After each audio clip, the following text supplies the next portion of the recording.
Could the New Orleans Saints surprise by getting one of the top wide receivers in this year's NFL draft in round one? We got all that and a little bit of lanyap for you on today's episode of Locked On Saints.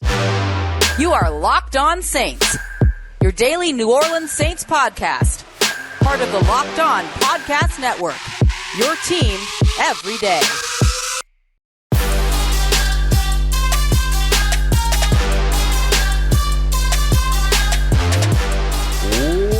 What is good, Who Dat Nation and Who Dat family? Welcome into another episode of Locked On Saints, your daily podcast covering your favorite team, the New Orleans Saints.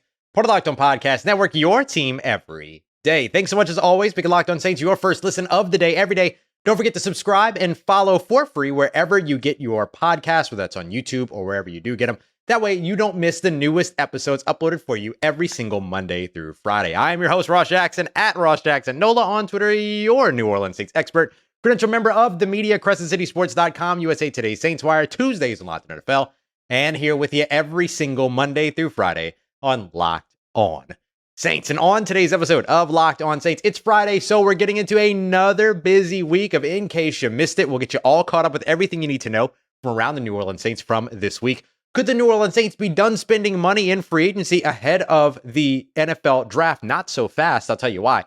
But first, I want to start off by letting you in on sort of who the New Orleans Saints prospects are that they're spending the most time with. Now, we should be careful here to help understand that just because the Saints are doing what are called top 30 visits, which are private visits where they have a player come and visit the facility, all those other things, that period is about to be underway here soon, doesn't mean that they're going to draft that player. In fact, there's been a lot of circumstances and a lot of sort of examples in which New Orleans Saints draft guys that they didn't really have much offseason contact with at all. That's not out of the ordinary.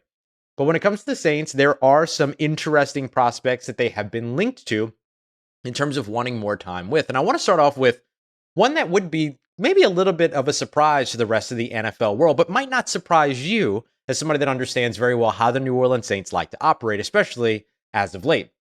The New Orleans Saints are intending to spend some time with Ohio State wide receiver Jaxon Smith-Njigba. Now, I'm going to be honest with you, whether this is a top 30 visit or whether this is just simply a private workout or some other kind of connection between the two, I'm not entirely sure. We'll figure that out a little bit later on, but it does kind of show you a little bit of where they could potentially be interested. They sent 8 different players, including, of course, Jeff Ireland, who is their director, well, not director anymore, but vice president as well as assistant general manager of college personnel and college scouting. But so he's there. You saw Mickey Loomis, you saw Dennis Allen, plus another 5 or so folks that were there for the New Orleans Saints brass at the Ohio State Buckeyes Pro Day. Now we know that this is a program that the Saints love to bring in talent from. Marshawn Lattimore, Michael Thomas, Pete Werner, very recently, of course. So there's a lot of different examples of those Buckeyes showing up in New Orleans, even years later in free agency. You think back to, I know you don't want to, but I'm going to make you. You think back to Eli Apple. He was one of those guys too. I'm just saying. Don't be mad. Now, with them visiting this pro day, it seems unlikely that CJ Stroud was the major focus for them, right? Carolina sent 14 different people there. They were there to see CJ Stroud, for sure. But the Saints getting a little look at Jaxon Smith-Njigba, who had over 90 receptions, over 1,600 yards last season, 1,606 to be, not last season in 2022, but in 2021. But to be exact, 1,606 yards, 9 touchdowns as well. That was when he was sharing the field with Chris Olave, who of course now is a New Orleans Saint, and Garrett Wilson of the New York Jets, who just won Offensive Player of the Year. So could a guy like Jaxon Smith-Njigba be somebody that the Saints value, somebody that the Saints really like in this year's draft? I'm going to give you a hot take here and say yes. I know it's not that hot a take, but you know what the New Orleans Saints value in terms of wide receivers. They want guys that are immediately going to come from a pro-style offense that are going to translate as quickly as possible to the NFL. You've seen that with Michael Thomas. You saw that with Chris Olave. Now a guy like Jaxon Smith-Njigba, who would be coming from the same program as those two guys and sort of have this trio of Buckeyes getting everything going for them at the beginning of the 2023 season. That obviously is something that could appeal to them. And remember, Michael Thomas is not a guarantee to make it through the season, although you certainly hope he does, right? But with the incentives and the injury history over the course of the past 3 years, you can't just rule out the idea that he could potentially get hurt again. in 2023. You certainly hope that that's not the case, but we can't say that it's not possible. And so having a guy like Jaxon Smith-Njigba, who has gone out there and throughout his career with a 71.4 contested catch percentage, doing all the things that he does so incredibly well, including a 90% catch percentage back in 2021, where he caught 9 of those 10 contested catch opportunities, the ones that were on target at least.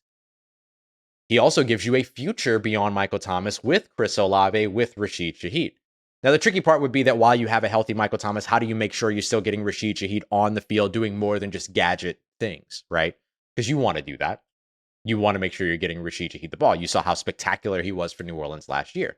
But if you've got Michael Thomas, and then you've got Jaxon Smith-Njigba, and then you're moving Chris Olave around a bunch, there's a lot of appeal in terms of what that can turn into.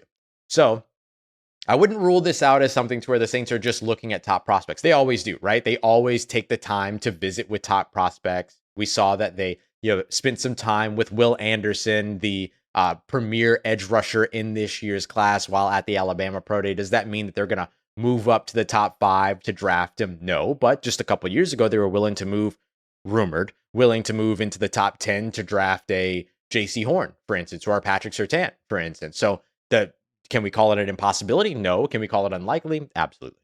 So could the Saints make a move to grab Jaxon Smith-Njigba? Does Jaxon Smith-Njigba take an inexplicable tumble down because let's say there's a run on tackles. There's obviously going to be a run on quarterbacks early. Let's say there's expected to be 2 cornerback runs in this year's draft. If one of those is in the first round, and let's just say there's some edge rusher run as well, or some defensive lineman run as well, then maybe some of those wide receivers do end up settling down towards the bottom portion of the draft or the first round.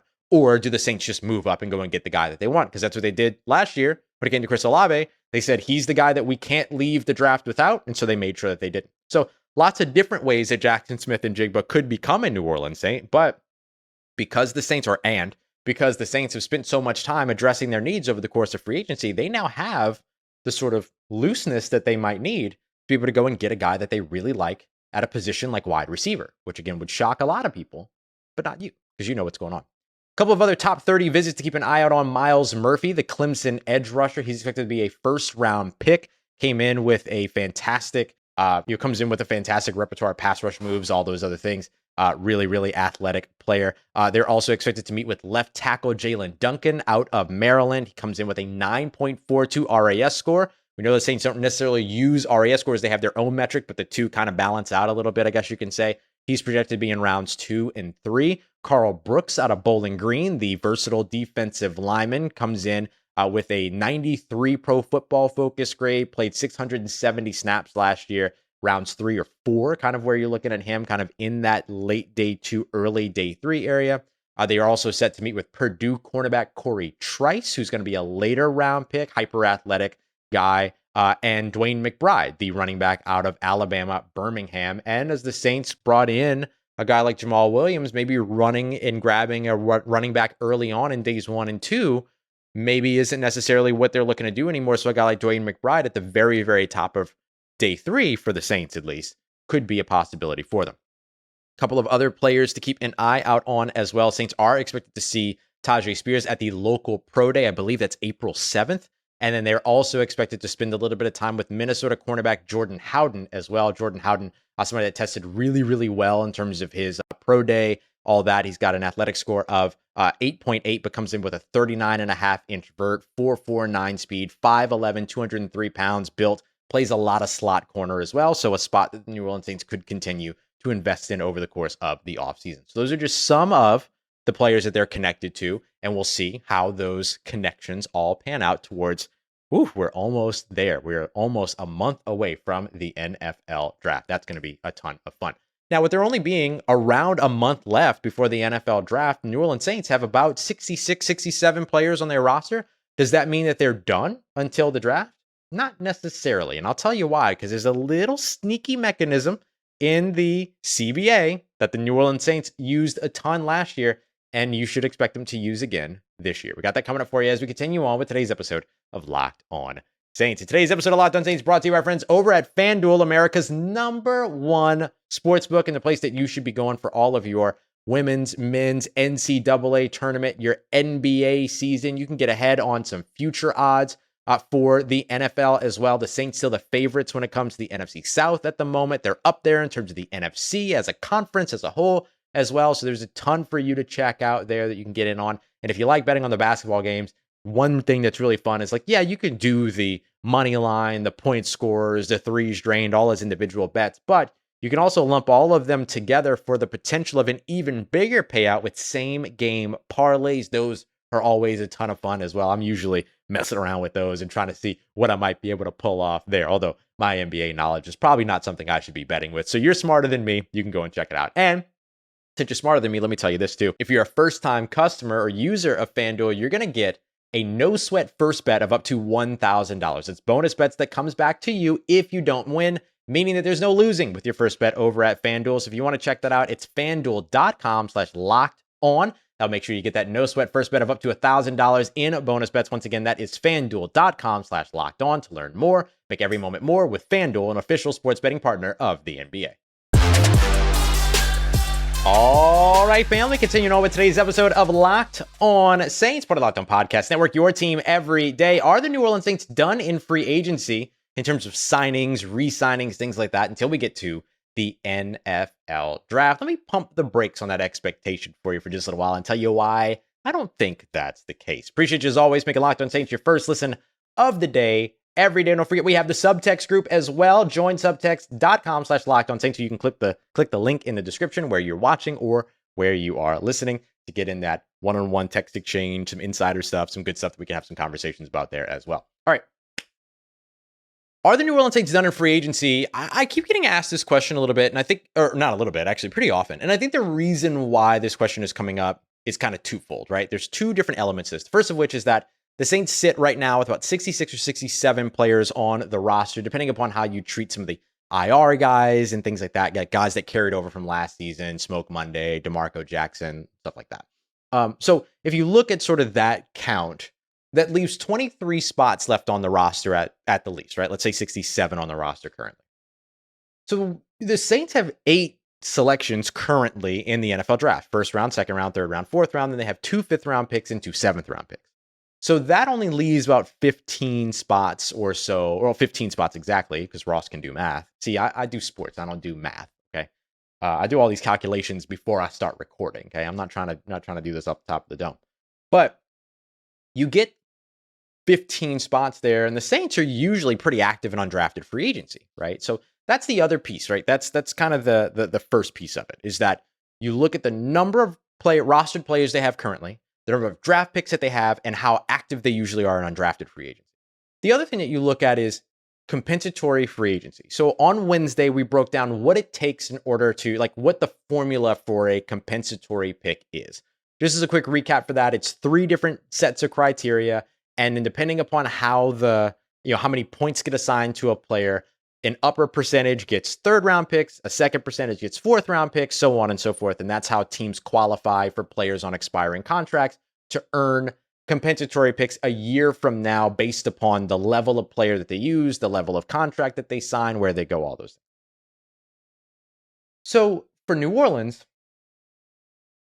you look at them being a team that has oftentimes been pretty active after the compensatory free agent period. So as an example, you think of Jarvis Landry. You think, well, that was a little bit different. He wasn't going to qualify for a compensatory pick anyway. But Tyrann Mathieu. Tyrann Mathieu is a good example. Tyrann Mathieu had his contract expire in Kansas City, came and visited New Orleans, didn't sign. It was just exploratory. They were just chatting. Then he goes away for a little while, ends up coming back, ends up signing after May 1st when that compensatory period was over, and therefore didn't end up giving the Kansas City Chiefs any contract, right? Any pick back for him. So that's the other piece of it, that the Saints could look to protect there. So there's a twofold in that.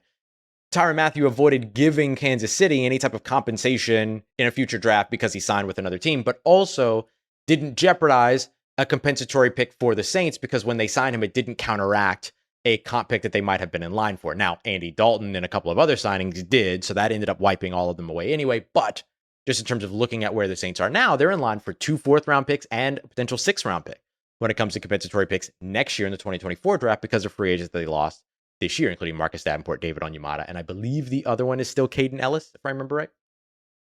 So the Saints could wait until after the draft, after May 1st, sign these other players, and then not lose those picks for 2024.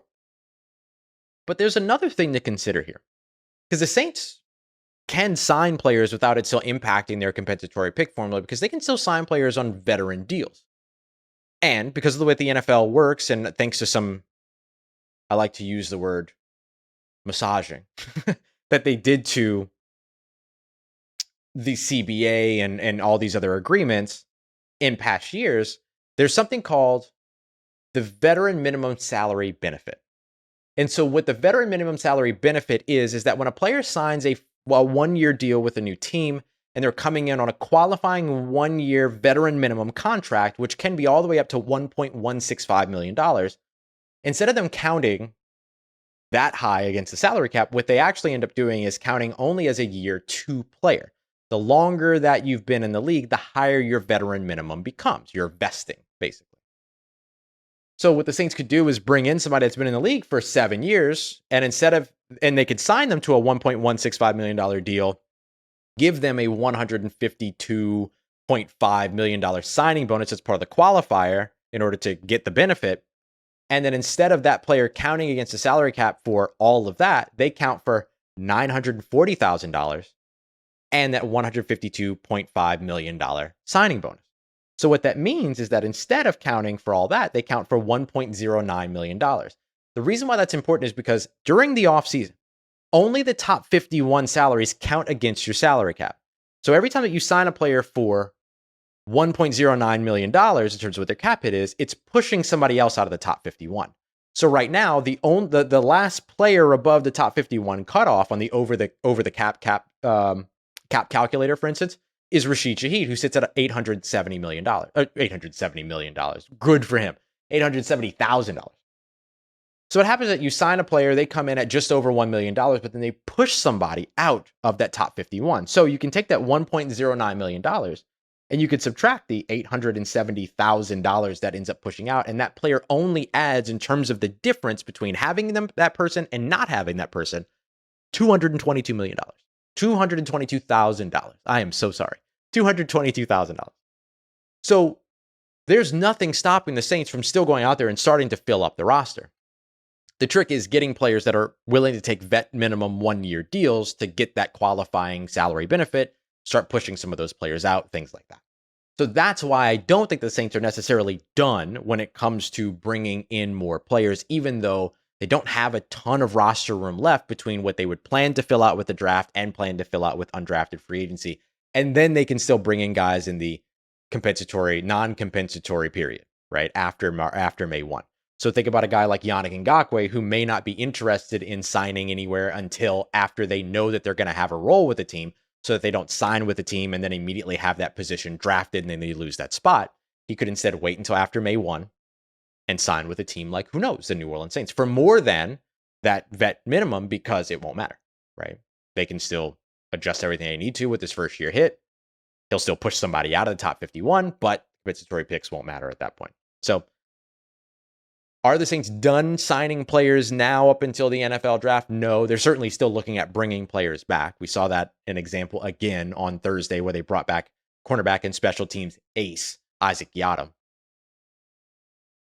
But they can still wait on a couple of big name free agents while they start filling out their roster ahead of the draft. That's the way that I would look at it. Okay, speaking of Isaac Yiadom, let's get you caught up with everything you need to know about the New Orleans Saints from this week, the signings that they made, the guys that they've brought back, and more, including this crazy Foster Moreau story that is just another entry into the chronicles of the Saints medical staff potentially saving someone's life. We got that coming up for you as we continue on and wrap up today's episode of Locked On Saints. Today's episode of Locked On Saints brought to you by our friends at Built Bar, the best tasting protein bar on the market. Built.com is where you want to go to get yourself a box, but Built March Madness is the place you need to go, because everybody's got a favorite bar. Everybody's got a favorite bar. You got a favorite puff. Why not go out there and rep your team, rep your bar, rep your puff, and go out there, get some of this voting in so that we can crown the best tasting protein bar amongst the best tasting protein bars over at BuiltMarchMadness.com. I'm going to be voting for mint brownie like I always do, because that's my absolute favorite. But maybe you like coconut almond. Maybe you're a big animal cracker. They did the frosted animal cracker bars, which were super dope. all of that.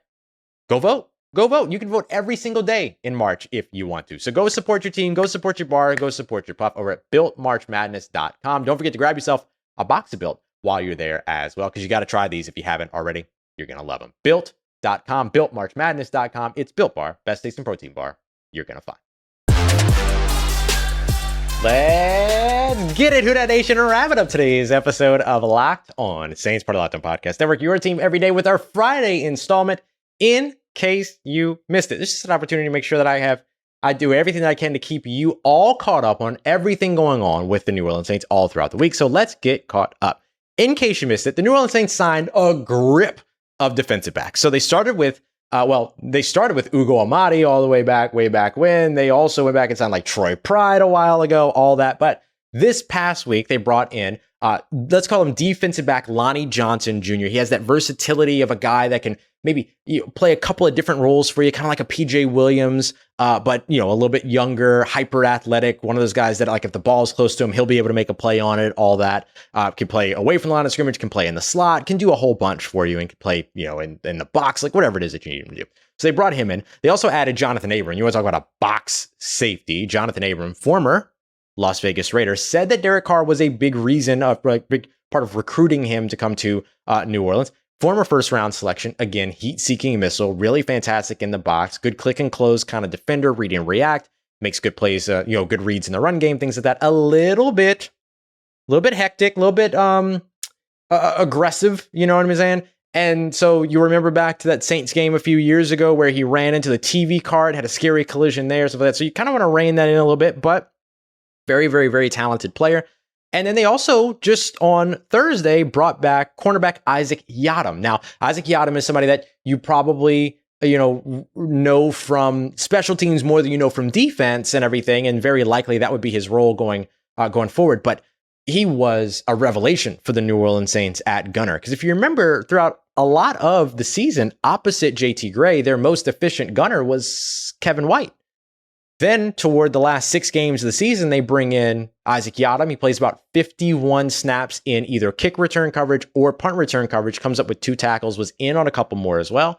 So you get a lot of talent in terms of what you're able to do on your special team side by bringing him back. You get 2 elite gunners that way, which is really, really outstanding. Now, additional safeties that are also on the roster for the Saints, in addition to Lonnie Johnson and Johnathan Abram, are Marcus May, who could still serve a suspension. There's a lot of news out there about how his case in Jefferson Parish ended up getting refused due to lack of evidence. That was his alleged armed assault case, not his DUI case from when he was a New York Jet. So that is still very much open. We might see some progress towards the resolution of that toward the end of this month. But as of right now, you should expect Marcus May to potentially miss about 3 games in 2023. So you have him, but you also have Tyrann Mathieu. He's your bona fide starter as well. JT Gray was brought back on a 3-year deal. Ugo Amadi, they added earlier this offseason. And let's not forget Smoke Monday. Smoke Monday is a player that ended up with an early season or preseason injury, training camp injury that ended up keeping him out throughout the entire season, going to that preseason IR, which ended his year. And so because of that, didn't get an opportunity to really show you, wasn't available, couldn't go out there, couldn't participate in 2022. So now in 2023, as he comes into training camp, he should get an opportunity to be a part of that group as well. Look for him along with Lonnie Johnson Jr. and maybe Johnathan Abram to get some run in the slot along with Bradley Roby. So it's going to be a really interesting battle to watch throughout camp.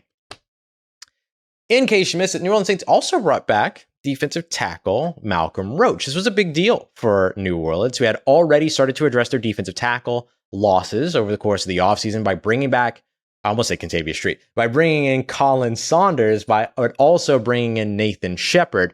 And Nathan Shepard told New Orleans media on Thursday that the Saints actually had interest in him in free agency last year, and it meant a lot that they came back to him again this year and said that they still wanted him here in New Orleans. So that's a pretty big nod in terms of how interested the New Orleans Saints have been in him. He noted himself as a run stopper, being known as a run stopper, but believes he's a very good pass rusher as well. And out of all the defensive ends in the NFL defensive tackles in the NFL with at least 200 pass rushing snaps, his top 10 pass rush win rate will tell you that as well. So now that DT room includes Colin Saunders, it includes Nathan Shepard, Malcolm Roach is now a part of that, And then Prince Emeli, who comes in on a reserve future deal. You'll see him at camp. Does he make the active roster? Does he make the 53-man roster? That all we'll see. Would love to see the Saints continue to address this position. There are still some interesting free agents that are out there, but they could also go to guys that they already know, including Kentavious Street. Could they get Kentavious Street back next year? That would be big for them. He spent 517 snaps on defense, played 3 special team snaps as well. So he knows your system. He really started to make some plays toward the end of the year, toward the back half of the year, let me say. And so he would be an excellent addition there. But don't forget, the Saints can also address this position multiple times, or at least in multiple places throughout this year's NFL draft as well. The DT position is a very, very talented one in this year's draft class. In case you missed it, New Orleans Saints gave some life-saving news, or let me say potentially life-saving news, to a visiting free agent in tight end, Foster Moreau. Foster Moreau, of course, a New Orleans native, went to Jesuit High School in Mid-City, went to college, played his college football at LSU, went to the Las Vegas Raiders, spent a lot of time with Derek Carr. Derek Carr comes here to New Orleans. It seemed like a match made in heaven, and it still kind of was. And maybe I'm reading into it the wrong way, but perhaps the Saints might have been a little bit down the road here on a potential deal with Foster Moreau because they were giving him the physical, right? I don't know what the process of that is. I'm not sure like when medical exam factors in with contract negotiations and all that stuff, but you imagine they might have been pretty far down the road potentially there. But then they found out in their physical that he had Hodgkin's lymphoma. And so now he gets this cancer news, and now he begins that fight. Now, there's a great story that Rod Walker did over at NOLA.com around like the idea that if anyone can beat it, it's Foster Moreau. And so there's a lot of hope and optimism around where he's going. And certainly we wish our best to Foster as well. But this is now the third time since 2017 that the Saints have found some type of, let's say, life-changing diagnosis. Nick Fairley and his heart condition back in 2017. John Dornbos, also a life-threatening condition that they found in a physical a few years ago. And then now Foster Moreau. So shout out to the Saints medical staff for being out here saving lives. And finally, in case you missed it, the New Orleans Saints went from the least amount of cap space in 2023 with over $57 million, $60 million plus in terms of overages, to now being the third biggest spenders in free agency. At the time that I'm recording this, they've also handed out the second most guaranteed money this offseason and still have around $14 million to spend, excluding the draft class. So you take $3 to $4 million off that, let's say $5 million just for funsies. They have $9 million that they can spend. And believe it or not, still some places where they can make some money if they wanted to. They can address Zach Bond's contract. They can address James Hurst's contract. Traquan Smith's contract could still make a little bit of money. They could extend Carl Granderson and build his contract in such a way that they make a little bit of money. There's a lot of different ways that the Saints can still open up some cap space if they need to as well. Another reason why I don't think that they're done in free agency just yet, regardless of how many spots they already have filled on their roster. Y'all, we have had such a fun week here at Locked On Saints, and I can't wait to be back with you on Monday, if not sooner, if there's big breaking news. Cannot stress enough to make sure you're watching the LSU women's basketball team. They've been awesome. Make sure you check out Locked On LSU. Make sure you go and check out Locked On Pelicans as well. Jake Madison doing a fantastic job. Caroline Fenton, of course, over at Locked On LSU as well. I appreciate y'all, as always, though, for making Locked On Saints your first listen of the day. On Monday, we'll be back with Mock Draft Monday and keeping you up to date with everything going on in terms of any signings, any big news, things like that we don't do a bonus episode for over the weekend. If there's a move that's like big, but not big enough, we'll make sure that we get it all covered for you on Monday so you don't miss a beat. For your second listen today, make sure you go and check out Locked On NFL Scouting. It's the draft dudes, Kyle Krabs and Joe Marino, showing you what it takes to make a successful and build a successful NFL franchise every single Monday through Friday. Super cool, super interesting stuff. Find Locked On NFL Scouting with the draft dudes wherever you get your podcast and on YouTube as well. Appreciate you, as always, y'all, for making me a part of your day, part of your routine, for saying yes to me and the show. As always, if you see me, say hi. Big shout out to Coach James. Appreciate you saying hi to me the other day as I was walking around. Appreciate you, buddy. And thank you so much, as always, for the support. Need anything else around your New Orleans Saints in between these episodes? Make sure you follow me on Twitter at Ross Jackson, NOLA. Hit me up. Let me know how the family's doing. Let me know how you living. Let me know how your mom and them. And trust Who Dat Nation. I'll holla at you.